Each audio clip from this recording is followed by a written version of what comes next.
ছিলাম এই উম্মতের শ্রেষ্ঠ মানুষ হলেন আবু বকর। আবু বকরের শ্রেষ্ঠত্বের মূল কারণ হলো তার তাকওয়াল্লাহ। এক লুকমা হারাম খানা পেটের ভিতরে হজম করতে দেয় না। সবচেয়ে মর্যাদার মানুষ আবু বকর হয়েছেন তার তাকওয়াল্লাহর কারণে। আবু বকরের পরে এই উম্মতের ভেতরে যার দাম তিনি হলেন হযরত ওমরে ফারুক রাদিয়াল্লাহু আনহু। ঠিক নবীজির কদমের কাছে দুইজন শের হয়েছে। এমনিতেই নবীজির কদমের কাছে তারা জায়গা পায় নাই। নবীজির কবরের পাশে নবীর হুজরার ভেতরে তাদের কবর থাকার জায়গা। হাসরের মাঠে তারা নবীজির সাথে আল্লাহর আদালতে দাঁড়াবে। কোন ধনের কারণে তাদের এত দাম? টাকার কারণে না, পয়সার কারণে না, সৌন্দর্যের কারণে না, তাদের আধিপত্যের কারণে না। তাদের মূল দৌলত যেটা, যে দৌলতের কারণে আবু বকরের এত দাম, যে দৌলতের কারণে উমরের এত দাম, যে এই উম্মতের শ্রেষ্ঠ মানুষের খাতায় তাদের নাম, এটার কারণ হলো তাদের হৃদয়ের ভেতরে আছে তাকওয়াল্লাহ। আর আমাদের দাম কমছে, ইমানদার আমরা, কিন্তু আমাদের হৃদয়ের ভেতরে তাকওয়াল্লাহ নাই, আল্লাহর ভয় নাই, বিধায় আমাদের দাম কমছে। আর তাদের দাম বাড়ছে কারণ তাদের হৃদয়ে আছে তাকওয়াল্লাহ। মুয়াত্তা ইমাম মালিকের ভেতরে এসেছে যে ওনার কাছে দুধ হাদিয়া আসছে। উনি দুধ পান করেছেন, হযরত ওমর দুধ পান করছেন।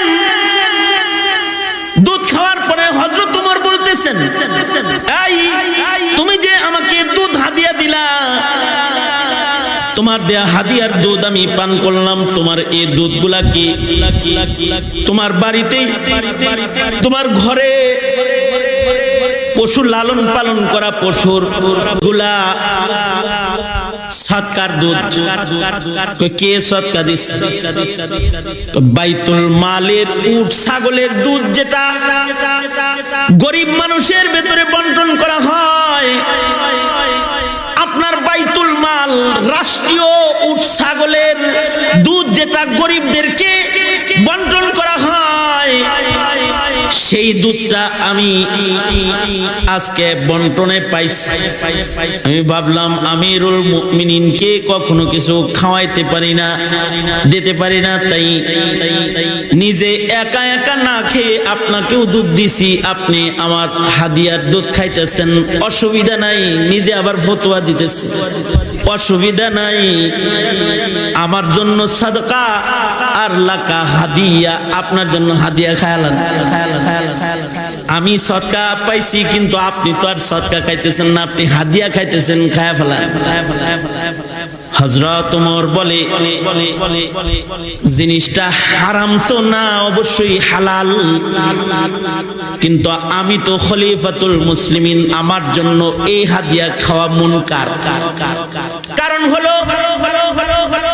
আরে এই বাইতুল মাল সরকারি উট তো আমারই পাহারায়, খাইলে তো আমি না খাইতে পারি ডাইরেক্ট, কিন্তু তোমার বাড়ি ঘুরাইয়া এটারে হাদিয়া বানায়া যে আমি পেটে লইলাম।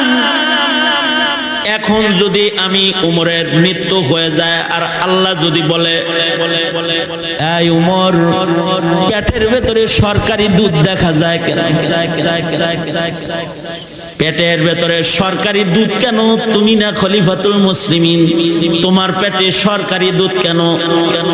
বলো, আমি উমরের কি এই সাহস আছে যে আল্লাহর আদালতে দাঁড়ায় এত ব্যাখ্যা যে আসলে আমি খাইছি হাদিয়া, সদকা হাদিয়া হইয়া গুইরা আমার কাছে আইছে, তাই আমি খেয়েছি।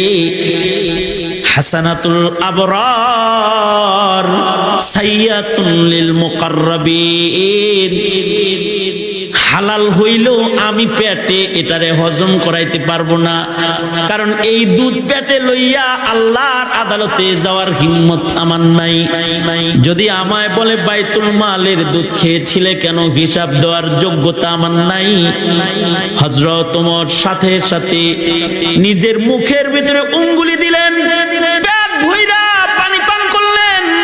পেটের ভিতরে বিষ গেলে পরে হসপিটালে যেমন পেট ড্রেসিং করে, হযরত ওমর নিজের পেটকে বারবার বমি করে ড্রেসিং করে সব দুধগুলাকে বমি করে ফেলে দিলেন।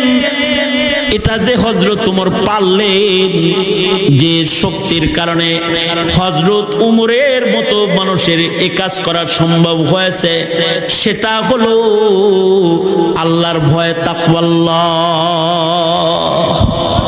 আল্লাহর ভয়ের কারণে এটা পেরেছে। আর আমাদের রাষ্ট্র সম্পদ রাতের আধারে চুরি হয়ে যায়, দেশ থেকে বিদেশ চলে যায়, আঙ্গুল ফুলে কলা গাছ হয়ে যায়। এইটা রাতারাতি যে পাচার হয়ে যায়, এইটারও কারণ তাকওয়াল্লাহ না থাকার কারণে এমনটি হয়ে যায়। আওয়াজ করে বলেন, কথা বলেন, ঠিক না ঠিক? জোরে আওয়াজ করে বলেন। কিন্তু উনি ওইটা পারেন নাই। কেন পারেন নাই? তাকওয়াল্লাহ। এ কারণেই হযরত ওমরের একটা খাতা ছিল।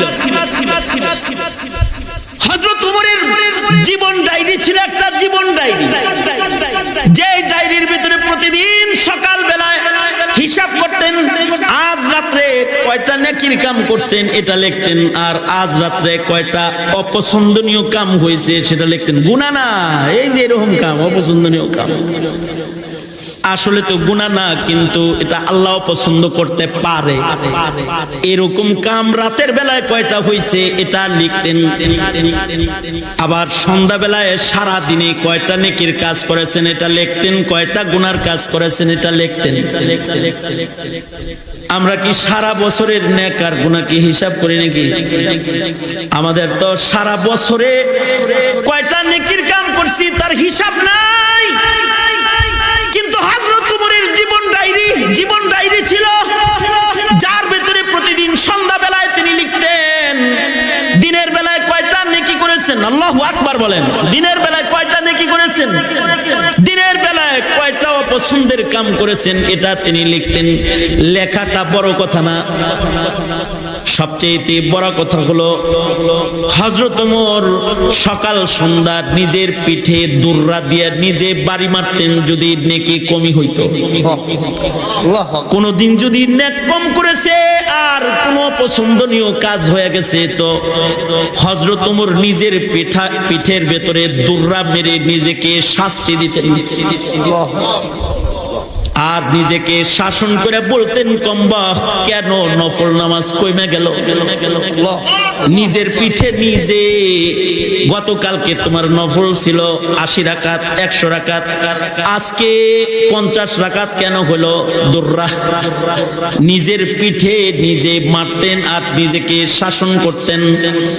এই কারণেই হযরত ওমরের ইন্তেকালের পরে যখন হযরত ওমরের গোসল দেওয়া হইতেছিল, পিঠের ভিতরে চাবুকের বাড়ির দাগ দেখা যায়, ঘা হয়ে গেছে দেখা যায়।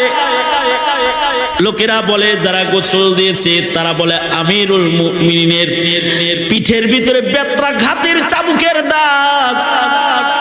আমিরুল মুমিনিনকে চোখ তুলে তাকায় শাসন করবে এমন মানুষ তো মক্কা মদিনায় নাই। সেখানে খলিফাতুল মুসলিমিন আধা জাহানের খলিফার পিঠে চাবুকের দাগ কেমনে আসলো? ফ্যামিলির লোকেরা বলে, বাবার জীবন ডায়েরি আছে, জীবন ডায়েরি, যেই ডায়েরিতে সকাল সন্ধ্যা নিজের নেক আর নিজের গুনার হিসাব বাবা লিখতেন। নিজের অপরাধ আর নিজের সুকর্মকে লিপিবদ্ধ করতেন। কোনদিন সন্ধ্যা বেলায় যদি দিনের ইবাদত কম হয়ে যেত, তাহলে নিজের পিঠে নিজে দুর্রা মেরে নিজেকে নিজে শাসন করতেন, ওমর কাজটা ভালো করো নাই। এইরকম হিসাব নিকাশের কারণে উমরের মাকাম হলো। হযরত উমর সম্পর্কে উমরের বক্তব্য উমরের সম্পর্কে জিবরাইলের বক্তব্য, আল্লাহর রাসূল সাল্লাল্লাহু আলাইহি ওয়াসাল্লাম হযরত জিবরাইলকে বলে, জিবরাইল, আমার উমরের কোন গুণগানকে আপনি একটু বলতে পারেন না? হযরত জিবরাইলের বক্তব্য হলো, আল্লাহর নবী, আমাকে যদি 950 বছর ভইরা নূহ নবীর হায়াত ভইরা যদি আমাকে 1000 বছর ব্যাপী যদি আপনার উমরের প্রশংসা বলতে বলা হয়, আপনার উমরের এত গুণ আমি জিবরাইল বর্ণনা করে শেষ করতে পারবো না। এই যে এত গুণ, এটা ওনার তাকওয়া আল্লাহর কারণে। উম্মুল মুমিনিন হযরত আয়েশা সিদ্দিকা রাদিয়াল্লাহু আনহা বলেন আল্লাহর রাসূলকে, ওগো আল্লাহর নবী, আকাশে কত তারা আছে,